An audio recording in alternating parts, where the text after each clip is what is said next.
Rizvi dairy farm, جس کا صاف ستھرا کام جو بنائے ہر کسی کو اسٹرانگ۔ رضوی ڈیری فارم جو 30 سالوں سے عوام کی خدمت انجام دیتا آ رہا ہے۔ ہمارے یہاں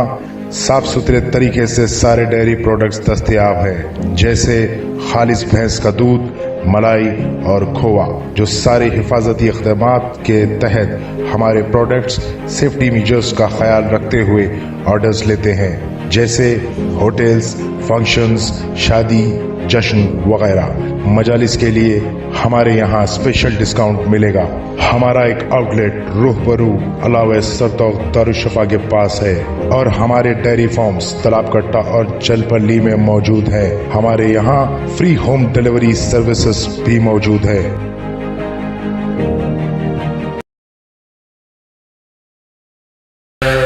حسین زندہ ہے، شہید زندہ ہے۔ اعوذ باللہ من الشیطان الرجیم، بسم اللہ الرحمن الرحیم۔ السلام علیکم، میں سید فیاض حسین آپ تمام ناظرین کا شیعان حضرت عزالان حسین اور تمام مومنین و مومنات کا یام شیعہ اسلامک ٹی وی چینل میں خیر مقدم کرتا ہوں۔ جیسے کہ ہم نے عہد کیا تھا اور ہمارے نوجوان ہاشم علی مرزا جو اس چینل کے بانی ہیں اور اس چینل کو چلا رہے ہیں،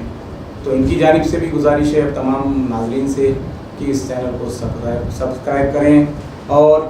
شیئر کریں، لائک کریں۔ اس کے ساتھ ساتھ یہ ہے کہ ہم نے یہ آپ لوگوں سے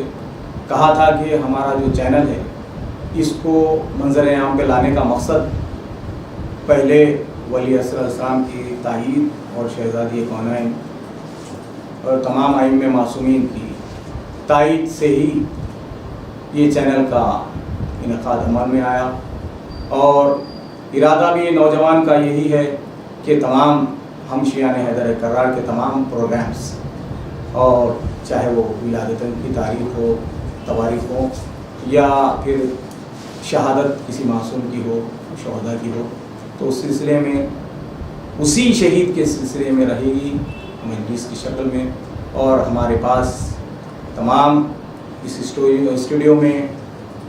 علماء کو بلایا جائے گا، عالم دین کے زیر نگرانی یہ پروگرام چلایا جا رہا ہے۔ اور آج جو ایک پروگرام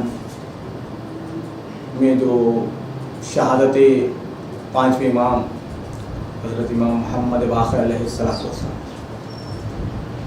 کے سلسلے میں یہ پروگرام ریکارڈ کیا جا رہا ہے، تو اس وقت ہمارے ساتھ اسٹوڈیو میں حجت الاسلام مولانا میر جواد علی صاحب قبلہ تشریف فرما ہیں۔ میں آپ قبلہ سے گزارش کروں گا کہ ناظرین کے سامنے آپ امام کی مناسبت سے، شہادت کی مناسبت سے فضائل اور مسائل ذکر فرمائیں۔ السلام علیکم ورحمۃ اللہ۔ اعوذ باللہ السمیع العلیم من الشیطان اللعین الرجیم، بسم اللہ الرحمن الرحیم۔ الحمد للہ الذی ہدانا لہذا وما كنا لنہتدی لولا ان ہدانا اللہ، لقد جاءت رسل ربنا بالحق، والصلاة والسلام على اشرف انبیاء والمرسلین، خاتم النبیین، رحمت للعالمین، ابی القاسم محمد صلی اللہ علیہ وسلم، واہل بیتہ طیبین الطاہرین المعصومین والمظلومین، ولعنۃ اللہ علی اعدائهم اجمعین من الآن الى قیام یوم الدین۔ اما بعد فقد قال اللہ تبارک و تعالی فی محکم کتابہ المجید وفرقانہ الحمید وقوله الحق۔ بسم اللہ الرحمن الرحیم، یا ایھا الذین آمنوا اتقوا اللہ وکونوا مع الصادقین، صدق اللہ العلی العظیم۔ وروی عن جابر بن عبد اللہ الانصاری وقال رسول اللہ صلی اللہ علیہ وآلہ وسلم، یبقر علم بقرا۔ سب سے پہلے میں شہادت حضرت محمد باقر علیہ السلام کی مناسبت سے اپنے وقت کے امام زمان علیہ السلام والسلام کی خدمت میں تسلیت عرض کرنا چاہتا ہوں اور تمام مراجع کرام و تمام مومنین کی خدمت میں تسلیت عرض کرتا ہوں، اور ساتھ ساتھ شکر گزار ہوں کہ یام شیعہ اسلامک ٹی وی چینل نے یہ اہتمام کیا کہ ہر مناسبت اور ہر ولادت معصومین علیہ السلام کی یہاں پر جو ہے مجلس یا جشن کا انعقاد ہوگا۔ یہ واقعی بہت بڑی خدمت ہے۔ اللہ بانی اس یام شیعہ اسلامک ٹی وی چینل کے ہاشم بھائی کو اللہ ان کے توفیقات میں اضافہ فرمائے۔ موضوع بحث چونکہ مناسبت 7 ذی الحجہ شہادت امام محمد باقر علیہ السلام ہیں، سب سے پہلے ہم امام کی نام اور ان کی کنیت کے بارے میں جانتے ہیں کہ امام کا جو نام رکھا گیا ہے وہ محمد ہے، اور امام کی کنیت ابو جعفر ہے، اور لقب باقر العلوم یا شاکر اور ہادی یہ مشہور القابات ہیں۔ آپ کی والدہ گرامی جناب فاطمہ بنت حسن علیہ السلام ہیں، اور والد محترم مولا علی بن حسین علیہ السلام ہیں۔ اس لیے امام کو ذوالخیارتین کہا جاتا ہے، چونکہ امام ایک طرف مولا امام حسین سے بھی نسبت رکھتے ہیں، امام حسن مصطفیٰ علیہ السلام سے، تو اس لیے ذوالخیارتین امام کا کہا جاتا ہے۔ اہم چیز یہ جو میں نے روایت بیان کی ہے، یہ نام جو امام کا رکھا گیا ہے یہ تو پیغمبر اکرم صلی اللہ علیہ وسلم نے اس نام کی بشارت دی ہے، اور روایت جناب جابر بن عبداللہ انصاری سے ہے کہ روایت اس طریقے سے ہے کہ جب پیغمبر اکرم امام حسین علیہ السلام کو آغوش میں لیے ہوئے بوسہ دے رہے تھے، جابر بن عبداللہ انصاری داخل ہوتے ہیں اور جب یہ منظر دیکھتے ہیں بہت خوشحال ہوتے ہیں، تو پیغمبر نے جناب جابر بن عبداللہ انصاری سے کہا کہ اے جابر، میرے اسی بیٹے کی نسل سے میرے ہم نام محمد کو تم دیکھو گے، درد کرو گے، اور جب تم انہیں درد کرو گے تو میرا سلام ان تک پہنچا دینا۔ اب یہاں سے بھی اندازہ لگا سکتے ہیں کہ ساری دنیا پیغمبر پر سلام بھیج رہی ہے، اور پیغمبر آل محمد پر سلام بھیج رہا ہے، اور 5ویں امام کو سلام پہنچا رہے ہیں۔ پیغمبر کی سیرت یہ رہی ہے کہ وہ اہل بیت کے گھر پر آ کر سلام کیا کرتے تھے، یعنی بیت الشرف آتے جب آیت تطہیر نازل ہوئی ہے تو روایت کہتی ہے 6 مہینے تک امام پیغمبر در زہرا پر آتے ہیں، السلام علیکم یا اہل بیت اللہ خطاب کرتے ہیں۔ اور یہ جو ہم پر اعتراض ہوتا ہے، یہ جو کہتے ہیں کہ آپ ہر امام کو علیہ السلام کیوں کہتے ہیں، کوئی اور لقب کیوں نہیں دیتے، رضی اللہ عنہ کیوں نہیں کہتے، یا رحمۃ اللہ علیہ کیوں نہیں کہتے، ہم ان کے لیے جواب دیتے ہیں چونکہ ہم جو عمل کر رہے ہیں وہ سنت پیغمبر پہ عمل کر رہے ہیں، چونکہ پیغمبر نے سلام بھیجا ہے، پیغمبر نے اہل بیت کو سلام سے یاد کیا ہے، السلام علیکم یا اہل البیت، اس لیے ہم ہر امام کے آخر میں علیہ السلام کہتے ہیں۔ عزیزان گرامی، یہ بہت بڑا لقب ہے۔ امام پیغمبر فرماتے ہیں کہ یبقر العلم فقرا، یعنی یہ وہ ہے کہ جو علم کے شکاف کرنے والے ہیں، علوم کو پھیلانے والے ہیں۔ تو اب اندازہ لگائیے کہ علوم تو حضور سرکار کے دور میں بھی تھا، امیر المومنین کے دور میں بھی امام کے خطبات مشہور ہیں، خطبات امیر المومنین، لیکن جو زمانے میں 5ویں امام کے زمانے میں جو چیز حاصل ہوئی وہ ہے کہ تحلیل اور بررسی کا زمانہ تھا، نقد و بررسی کا زمانہ تھا، یہاں پر استدلال اور استنباط کا زمانہ آیا ہے۔ اور آپ دیکھیں کہ مولا امام محمد باقر علیہ السلام وہ شخصیت ہے کہ جنہوں نے احادیث کو زندہ کیا ہے، یعنی 5ویں امام کے زمانے تک فقط لوگ حسبنا کتاب اللہ پر عمل کر رہے تھے، ہمارے لیے کتاب کافی ہے، حدیث کی ضرورت نہیں ہے، لوگ آشنا نہیں تھے حدیث سے، قال رسول اللہ صلی اللہ علیہ وسلم لوگوں کے زبان پر نہیں تھا، لیکن امام کا دور وہ دور ہے، امام نے پہلے حدیثوں کو زندہ کیا، احادیث کو زندہ کیا، اور سند متصل ایسی حدیث کو امام نے بتایا کہ جس کی سند متصل ہے پیغمبر سے۔ جب امام سے پوچھا جاتا ہے کہ مولا آپ نے یہ حدیث فرمائی، آپ کہاں سے کہہ رہے، امام فرماتے ہیں میں نے اپنے بابا سے، علی ابن الحسین سے، آپ نے امام حسین ابن علی سے، اور آپ نے علی ابن ابی طالب علیہ السلام سے، اور علی ابن ابی طالب علیہ السلام حضرت محمد مصطفیٰ صلی اللہ علیہ وآلہ وسلم، یعنی گویا امام نے وحی تک کا اپنا اتصال بیان کر دیا، سلسلہ بیان کر دیا کہ دیکھو جو ہماری حدیثیں ہیں وہ وحی الہی تک پہنچتی ہیں۔ تو یہ جو باب بند تھا وہ امام کے دور میں کھل گیا، حدیثوں کا سلسلہ جاری ہوا۔ یہ بہت اہم کام جو امام نے انجام دیا ہے، جو حدیثوں کا سلسلہ ہے۔ دوسری چیز کہ جو اہم کام جو امام نے فقہ میں کیا ہے، فقہ میں یعنی فقہ کو امام نے بتایا کہ کس طریقے سے استدلال اور استنباط کے ذریعے سے مسائل شرعی کا حکم نکالا جاتا ہے، چونکہ لوگ فقط ظاہر پر عمل کر رہے تھے، استنباط اور استدلال کی صلاحیتیں نہیں تھی۔ اسی وجہ سے کہ جب امام سے پوچھا گیا کہ مولا یہ بتائیے کہ اقل حمل کتنا ہے،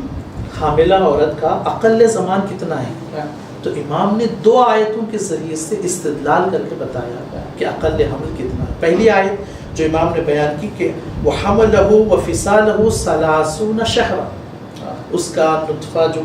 ٹھہرتا ہے اور اس کا جو فصال ہے،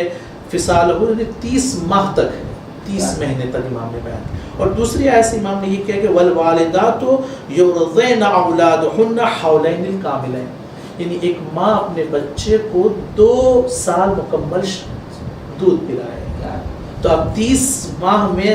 24 ماہ کو نکال دیا جائے جو حولین کاملین ہیں تو 6 مہینے باقی رہ جاتے ہیں۔ امام نے اس طریقے سے آیات کے ذریعے سے استدلال کر کے لوگوں کو بتایا اور فقہ کو زندہ کیا کہ اقل حمل 6 ماہ کا ہے۔ عزیزو، یہی تو چیز ہے آج ہمارے مراجع کرام کیا کرتے ہیں، وہی اصول اور وہی قواعد جو ائمہ معصومین علیہ السلام سے ہم تک پہنچی، اسی میں سے فروعات کو ڈھونڈتے ہیں، اسی سے مسئلہ احکام شرعی کا اخذ کرتے استنباط کے ذریعے سے۔ یہی تو کام مراجع کا ہے۔ خود ائمہ معصومین کیا فرماتے ہیں، علینا اصول و القاء، ہم اصول کو بیان کریں گے اور تم اس سے فروعات کو نکالو، احکام شرعی کو نکالو، علینا القاء الاصول۔ تو فقہ کا باب آپ جانتے ہیں، جواہر الکلام جو ہمارے پاس کتاب ہے جس میں 60,000 مسائل فقہی موجود ہیں، یہ سب امام کی دین ہے۔ اگر یہ امام فقہ کا باب اور اجتہاد کا باب نہیں کھولتے تو آج اتنے مسائل شرعی ہمارے پاس نہ ہوتے، خود خبر بھی نہیں ہوتی، خبر نہ ہوتی۔ اور شیخ حر عاملی علیہ رحمٰن نے تو باضابطہ باب کو، فقہ کے باب کو کھول دیا، وسائل الشیعہ میں 120 جلد جو آپ نے کتاب لکھی۔ تو اسی طریقے سے جو امام کی خدمات میں سے ایک یہ بھی ہے، جس طریقے سے امام نے احادیث کے باب کو کھولا، اسی طریقے سے فقہ کے باب کو بھی امام نے کھولا۔ ساتھ ہی ساتھ امام نے علم تفسیر کی بھی خدمت انجام دی ہے، علم تفسیر میں بھی کہ لوگ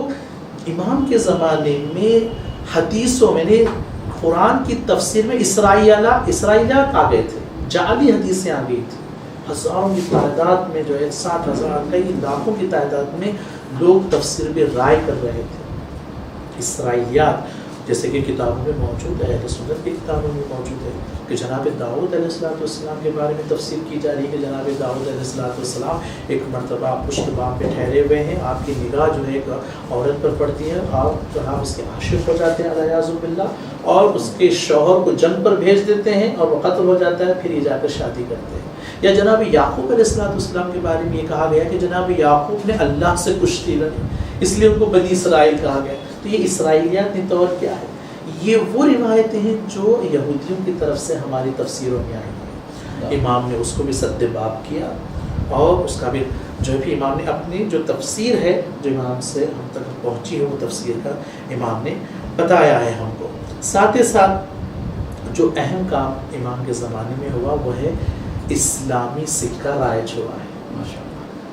وہ سکہ جو دور پیغمبر اور دور امیر کائنات امام حسن مشتبہ چلتا آ رہا تھا، وہ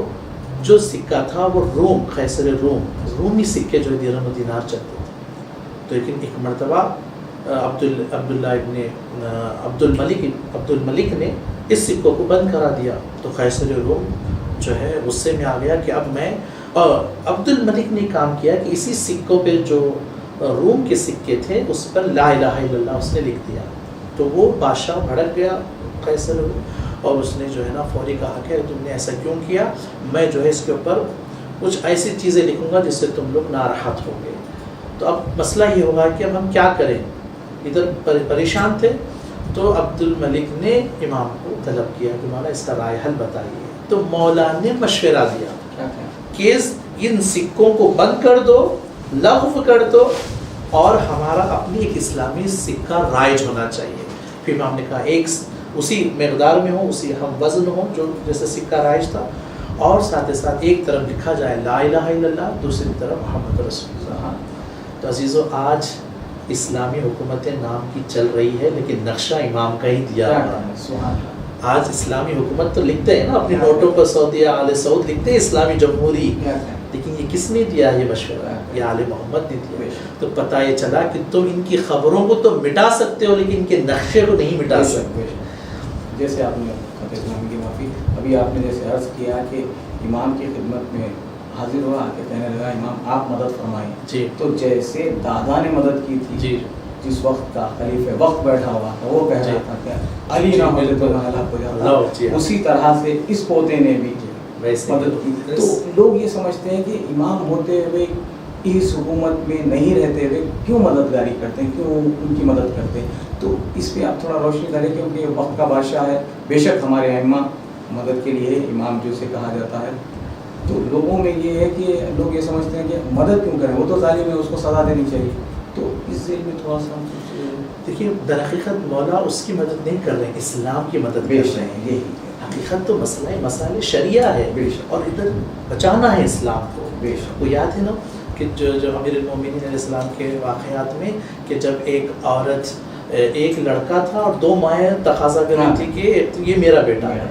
لیکن جو حقیقی ماں تھی جب امام نے کہا کہ اس بچے کے 2 ٹکڑے کر دو اور آدھے آدھے دونوں میں تقسیم کر دو، تو جو حقیقی ماں تھی وہ آگے بڑھ کے کہتی ہے مولا میں اسے ہبا کرتی ہوں، اسے عطا کرتی ہوں، اسے کیوں؟ چونکہ وہ امام نے کہا یہی حقیقی ماں ہے جو فدا کر رہی ہے اپنے بچے اپنے کو۔ تو امام نے بتایا کہ دیکھو خلافت میرا حق ہے لیکن چونکہ ابھی اس وقت جو ہے پریشانی میں ہے، اس وقت میری احتیاط رکھتا ہے، اس لیے امام نے مشورے دیے ہیں لوگوں کو تاکہ اسلام باقی رہے۔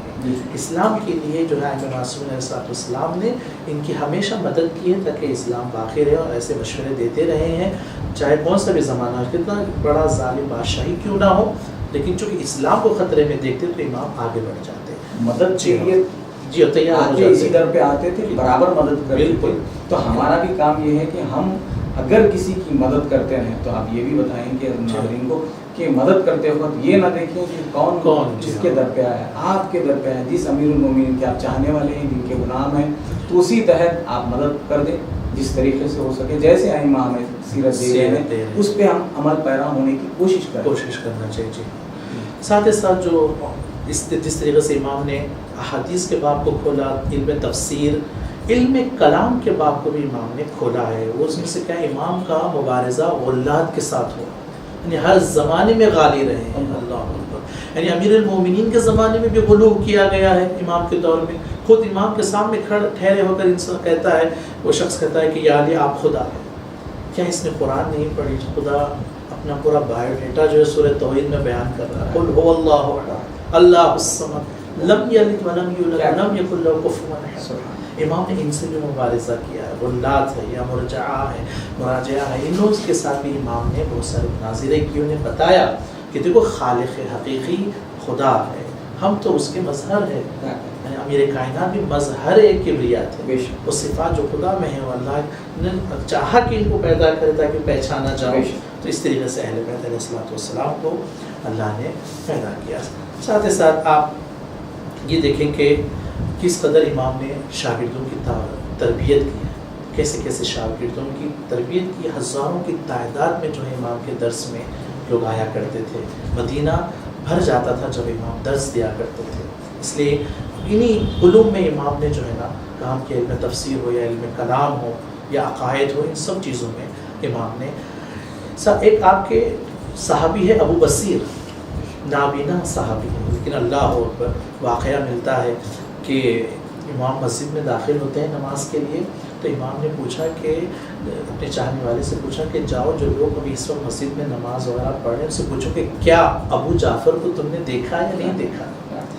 تو ایک مرتبہ وہ جا کر ہر صحابی سے پوچھتے ہیں کہ کیا آپ نے ابو جعفر کو دیکھا ہے، یعنی محمد باقر علیہ السلام کو؟ وہ سب کہتے ہیں کہ نہیں، ہم نے تو نہیں دیکھا، ہم تو نماز پڑھ رہے تھے، ہم نے نہیں دیکھا۔ یہ نابینا صحابی وہیں بیٹھے ہوئے تھے ابو بصیر، ان سے جب جا کر پوچھتے تو وہ کہتے ہیں کہ جس وقت امام نے مسجد میں قدم رکھا ہے، میں امام کی خوشبو سے پہچان لیا کہ میرا امام جو ہے مسجد میں داخل ہو گیا۔ تو یہ معرفت، ایسی معرفت کہ نابینا ہوتے ہوئے امام کی خوشبو سے امام کی معرفت حاصل کر لے کہ میرا مولا مسجد میں داخل ہو گیا۔ اسی صحابی پر امام نے اپنے ہاتھ کو پھیرا اور وہ نابینا صحابی بینا ہو گیا۔ تو یہ معجزات اور کرامات آپ کے جو ہے سوانح حیات میں ملتے ہیں۔ اور امام جعفر صادق علیہ السلام سے نقل ہے کہ ایک سال ہم حج پہ میں اپنے بابا کے ساتھ تھا، اور اس وقت ہشام ابن عبد الملک ملعون یہ بھی وہاں پہنچا ہوا تھا اس کے برادر کے ساتھ، اس کے بھائی کے ساتھ۔ تو امام خانہ خدا کے سامنے بیٹھ کے راز و نیاز کر رہے تھے اور اللہ کا شکر بجا لا رہے تھے، پروردگار تو نے ہمیں علم عطا کیا ہے، تو نے ہمیں مظہر بنا کر بھیجا ہے، اپنے فضائل کو بیان کر رہے تھے۔ وہ ہشام کے بھائی نے یہ تمام کمالات جو امام نے بیان کیے سن لیا، جا کے ہشام کو کہہ دیتا ہے۔ ہشام غضبناک ہوا، لیکن چونکہ حج کا مقام تھا اس نے اس وقت کچھ نہیں کہا، لیکن امام کو مدینے سے شام کو طلب کیا۔ شام میں آ کر اس نے امام کو بلایا۔ خود چک امام فرماتے کہ میں اپنے بابا کے ساتھ جب شام پہنچا ہوں تو ہمیں در شام میں 3 دن تک روک دیا گیا۔ یہ وہی سیرت ہے کہ یزید نے جو اپنائی تھی کہ جب شام میں جب بیبیاں پہنچی تھی تو ان کو بھی دروازے بند کر دیے گئے، 3 دن تک یہ قافلہ۔ اسی طریقے سے امام کو بھی روکا گیا، 3 دن کے بعد داخلہ دیا گیا۔ جب امام داخل ہوئے ہیں تو کیا دیکھتے ہیں کہ ہشام تیر بازی چل رہی ہے، میدان سجا ہوا ہے اور تیر اندازی کا مقابلہ چل رہا ہے۔ ایسے میں وہ امام سے کہتا ہے کہ اے ابو جعفر کیا آپ بھی تیر چلاؤ گے؟ امام تو منع کرتے ہیں پہلے کہ نہیں میں تیر نہیں چلاؤں گا، لیکن اس کا اصرار بڑھتا ہے تو امام تیر چلاتے ہیں، اور ایسے تیر امام نے چلایا کہ جو نشانے پر بیٹھ جاتا ہے، جب دوسرا تیر چلاتے ہیں تو وہ اس کے پیچھے حصے پہ جا کے لگتا ہے۔ یعنی روایت کہتی ہے کہ 9 تیر ایک کے بعد دیگر جو ہے فضا میں جو ہے سمجھ لٹک رہے تھے۔ 9 تیر امام نے چلایا اور وہ ایک کے پیچھے ایک بس ہوتا چلا جا رہا۔ تو یہ لوگوں کا مقصد یہ رہتا تھا، جیسے آپ ناظرین کے لیے عرض کر رہا ہوں یہاں فتح کلامی کے لیے، لوگ یہ سمجھتے ہیں کہ جیسے امام کو شکل و صورت میں جیسے دیکھتے تھے وہاں کے لوگ، اور یہ تو بغض و حسد رکھتے تھے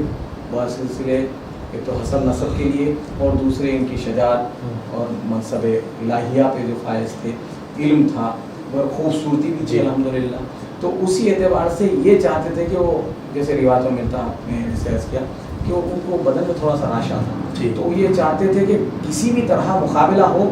ہم مقابلہ کروائیں گے، اگر خدا نہ خواستہ ایسا ہو کہ شکست ہو جائے تو ہم جشن منا لیں گے، مگر جو پروردگار کا طرف سے آتا ہے، امام ہو پیغمبر ہو تو تمام کمالات کا ماہر ہوتا ہے۔ تو اس سلسلے میں جو ہے لوگ یہ سمجھتے ہیں کہ مجبور کی مجبوری کا جو نام ہوتا ہے، جیسے دکھتا ہے اسی اعتبار سے، جیسے نہیں وہ ناتوان ہے، جیسے 5 امام کے والد علی ابن الحسین جسے چوتھے امام کے نام سے امام زین العابدین کہتے ہیں، تو انہیں بیمار کربلا کہا جاتا ہے۔ تو لوگ جیسے شام میں ہو، دربار شام میں نہیں وہ ناتوان دکھ رہے تھے، تو جیسے لوگ جملے کس رہے تھے تماشائی، تو اسی اعتبار سے یہ تھوڑا سا ناظرین کو بتائیے کہ ہمارا امام جو ہوتا ہے تو شکل و صورت کے حساب سے تو ٹھیک ہے، مگر کسی طرح کا میں تو یہی کہوں گا کہ سلاطین نے تو چاہا کہ جو ہے ان کی عظمت کو گھٹائے، لیکن جو اللہ نے وعدہ کیا تو عز من تشاء و تذل من تشاء، بے شک اللہ جس کو عزت دینا چاہتا ہے اس کو کوئی ذلیل نہیں کر سکتا، اور جس کو ذلیل کرنا چاہتا ہے اس کو کوئی عزت نہیں دے سکتا۔ ان کا ہمیشہ وقار باعظمت رہا ہے، اور یہ خود بھی بہت ساری جگہوں پہ ملتا ہے کہ جب امام ان کے قریب آ جاتے تھے تو یہ خود اپنے مسند سے اٹھ جاتے تھے، ان کے اوپر ہیبت طاری ہو جاتی تھی، بے شک کیونکہ ان کی عظمت تھی، ان کے ماحول تھا کہ وہ اس کے سامنے بالکل ڈھیر ہو جاتے تھے اور امام کو اپنے مسند کے بازو پہ اٹھا لیتے کرتے۔ تو بہرحال یہ واقعہ سلاطین نے چاہا بہت سارے مقامات پہ، جیسے خود علی بن موسی رضا علیہ السلام کے جو مناظرات ہے، کتنا نے ہارون رشید نے چاہا کہ امام مناظرے میں ہار جائے، لیکن اللہ اکبر کیا علمی، اس لیے امام کو جو ہے